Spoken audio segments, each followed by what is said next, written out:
The personalization principle is pretty straightforward. It simply states that when speaking with students, whether in person or via a recorded lesson, you should use a conversational tone rather than a formal tone. Speaking in a conversational tone helps learners prime cognitive processing, essentially preparing the brain to learn. In this way, the personalization principle is aimed at fostering generative processing so that learners can better internally organize new information and integrate such information with pre-existing knowledge already in long-term memory. According to cognitive theories of multimedia communication, the presence of social cues activate a sense of social presence in learners. That is, a feeling of being in a conversation with the presenter or author rather than simply being spoken to.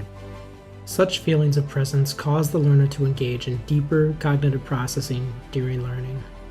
In other words, students work harder to understand what is being said.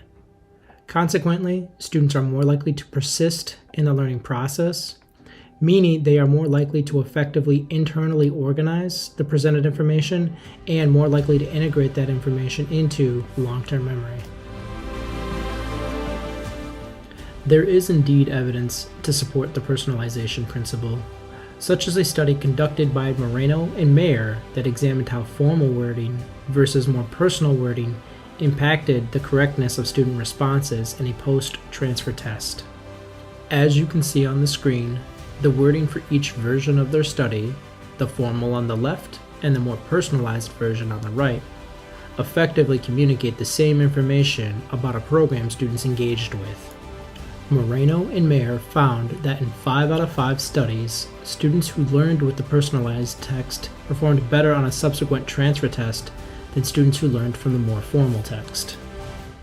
Overall, participants in the personalized group produced between 20 to 46% more solutions to transfer problems than the students from the formal group, with an effect size above 1. In the example seen on the screen, one study showed an improvement of 46% and an effect size that was 1.55, which is considered to be large. Beyond the Moreno and Mayer study, there is additional evidence to support the implementation of the personalization principle.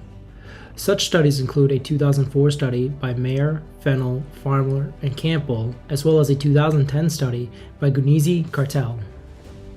Collectively, these studies provide strong evidence that using a conversational or personal speaking style instead of a more formal style does indeed impact student learning.